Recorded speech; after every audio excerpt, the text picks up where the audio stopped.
Hey everyone, I wanted to talk a little bit about the books that I have shipping out today before I pack them up. And I also wanted to talk about the books that I picked up this weekend a little bit. I picked up a lot of books, figured I'd highlight a few just to kind of get some content rolling, show you guys what's going on with me in the store. First book that sold today was The Boy, the Mole, the Fox, and the Horse, I believe it's called. Sorry, I packed it up already, so I can't quite show it to you, and that was the impetus of me making this video. But pretty popular book. It was posted for sale and sold the next day. I had a few offers come in the same day, but as we know, a lot of people, especially on eBay, like to get books for the lowest price possible. Fair enough. Everybody's looking for a deal. Sold on Etsy today. I have this lot of bird field guides from the Audubon Society.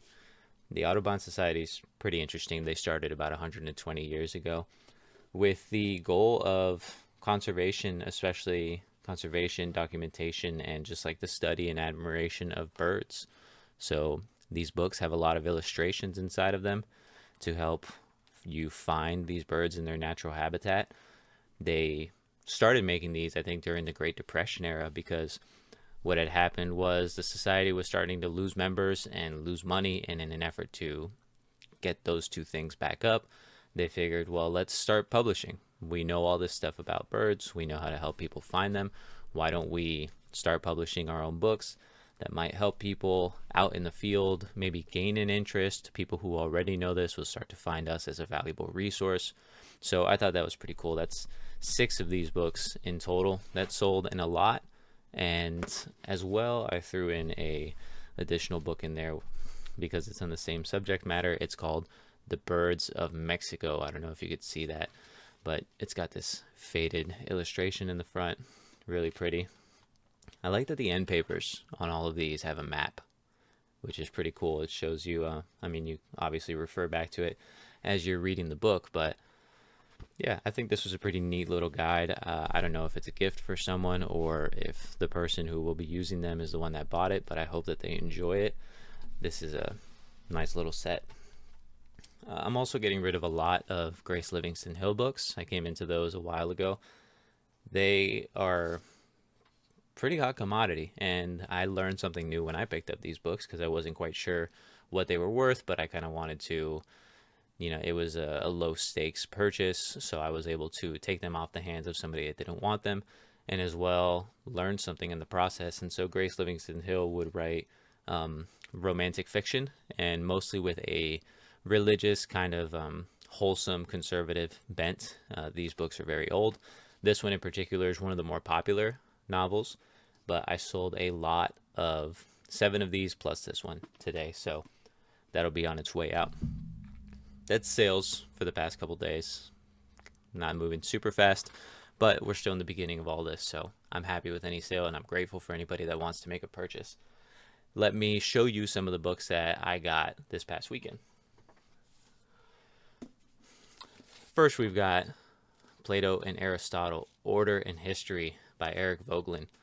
So he says this book is not meant to be looked at as a kind of retrospective of the past. He's not looking into this to learn more about what things were like in Plato and Aristotle's time, but more about the impacts that they have on our society. And so I don't know what camp you are in on. I'm personally more with Plato than Aristotle. Aristotle was a student of Plato's and probably his best student, certainly one of his most famous students, because Aristotle went on to influence the way that we treat our own science and our own thinking probably way more than Plato ever did. Plato was considered more of like a utopian. He talked more about metaphysical things, where Aristotle was more about empirical research and things of that nature. Of course, Aristotle thought that all elements, the the atoms, the building blocks for all elements were either little triangles or little squares or little circles and such. But these people, despite what we may look back at them now and say, well, they didn't know what they were talking about, they are the foundations for how our society is structured. So I said I'm more on the Plato side, but clearly the person I bought these books from has a preference, and it is not mine. But I've got two Aristotelian books here, Aristotle's Metaphysics, and this is a translation from Hippocrates, Apostle, from the Indiana University Press. Actually, the one that I just showed you before was from Louisiana State University Press, which is cool. I like these university printings of books. I personally find that people might be more interested in having an edition of a book that came from their alma mater.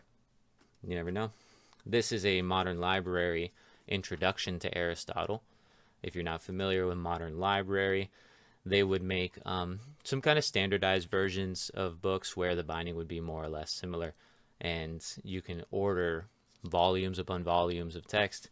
There were a lot of companies that at times before and still now, they print out classic works and stuff that you would find in the library of someone who is very learned and well cultured. And so modern library books are more common, but they are also sought after. People really appreciate their size, their binding, and they're pretty solid staple for any library.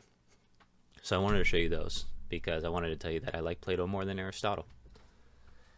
And I also came into quite a few picture books. I'll just show you a couple. This one is beautiful. It's kind of what you would expect from a picture book. It's all about wild animals. The photos in here are mint and very good condition.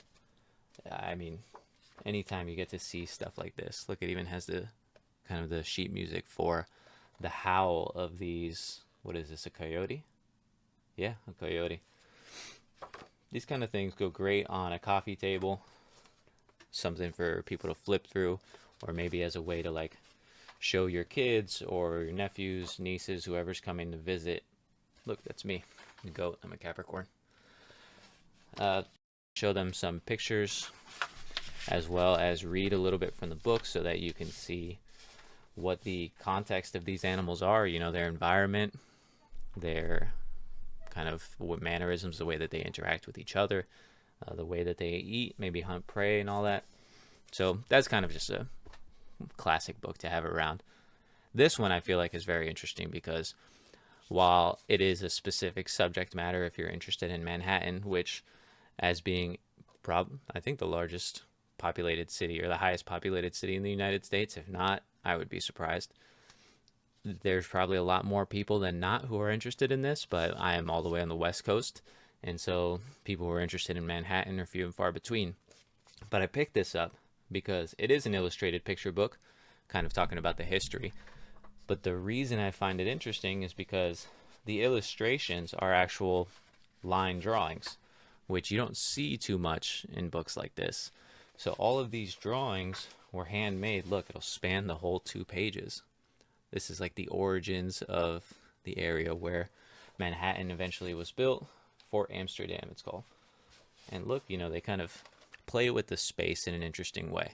And the fact that all of these are hand-drawn line drawings, I haven't quite seen many books like this before. Even the illustrations, they show you diagrams of how certain building techniques were implemented to build these buildings. So if any of you are interested in Manhattan, I find this a very beautiful book to have around. I love things like this. Photography is wonderful, especially nature photography, like the book I just showed you, is really cool because we've all seen the picture of the photographer out there in the field lying down with the camera and the gigantic lens, waiting there for hours and days just to capture the right shot of an animal.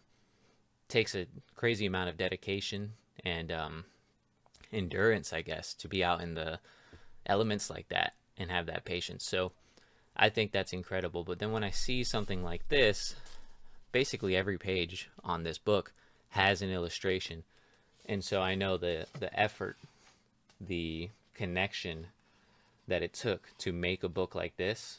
You really had to care. And especially when you're working with things like this, you have all of these giant skyscrapers, all of these lines.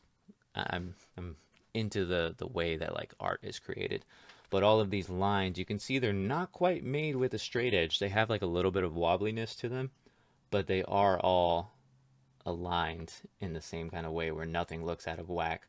all of these figures look almost like they are a photo in the way that the perspective looks perfect on them.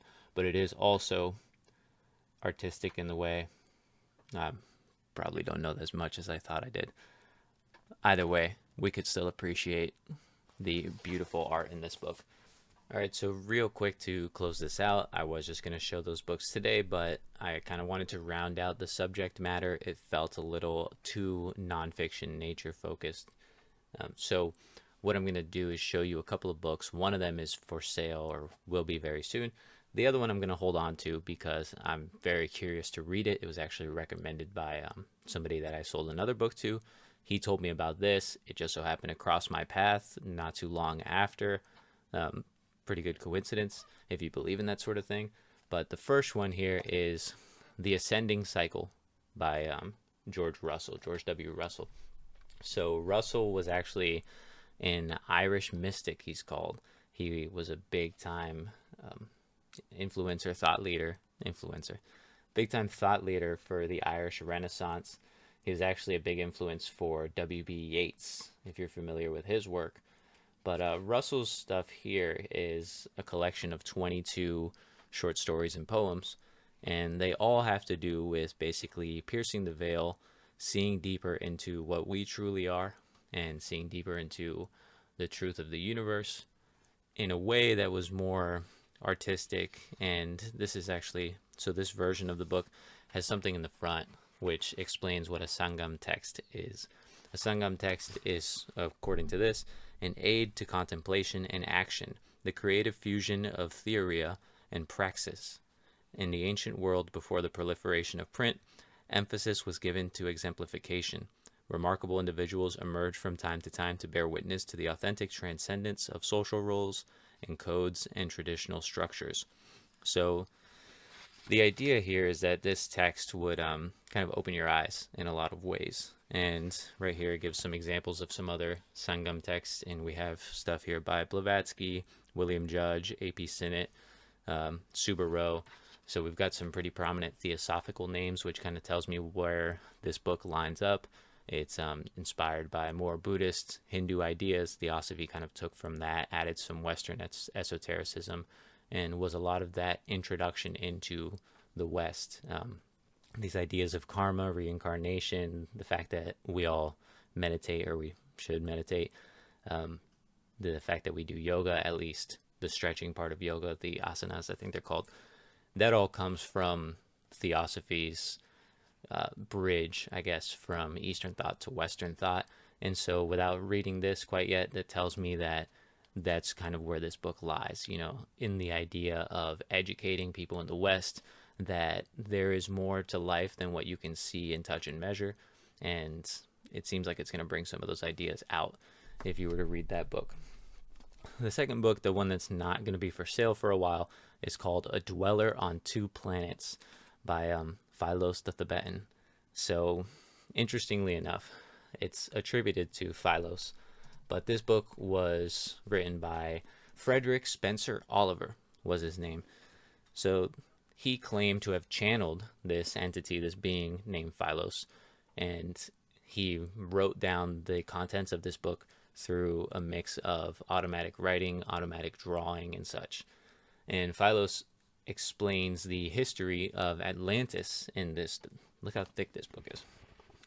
He talks about the history of Atlantis, what some people's lives were like, what the technology was like, and eventually draws the parallel back to 20th century America, because this book was released posthumously, so after Oliver had died, by his mom. So it was released in 1894 by his mother, who saw the importance of this work, wanted to put it out.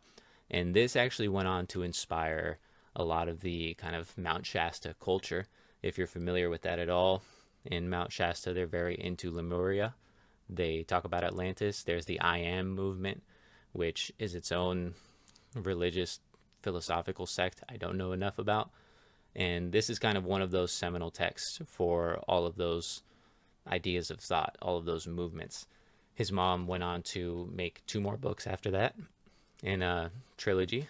The guy that actually put me onto this book is now getting his hands on the third book, of which there are only 300 copies, I believe. So it was kind of hard for him to do that. Hopefully, I get a chance to take a peek at that and learn more about this. But really interesting stuff to see where a lot of these ideas come from, because I know especially things like Atlantis, if you're my age, you grew up watching the cartoon Disney movie about Atlantis. um, you know, a lot of people have their ideas about it, and the varying degrees of reality to it, who knows. But I think it's a really interesting thing to learn about. We talked about Plato at the top of this video. Plato was apparently told by the Egyptians, I think, that Atlantis was a real place and did exist, and he wrote about it. I think was probably the first known account that we have of Atlantis. So really interesting stuff. Sorry to tease you with a book that isn't going to be for sale yet, but I thought I'd share it because it's really interesting and fascinating stuff. So thank you guys for watching this. I intend to put out more videos like this more regularly, more frequently, because I know that the cool thing about these stories oftentimes is the story behind them. And if I could share a little bit about the history of these books, I would hope that it would generate some interest, maybe give these books a home to someone who is interested in reading them. Because a lot of times you can post a picture, you could post details about a book, and if you don't know to look for it, you never buy it. You never know to order it. But if I can share some of the cool stories, some of the interesting facts about these books, hopefully it can generate some interest and I can connect these books with their new owners, almost like adopting a pet, right?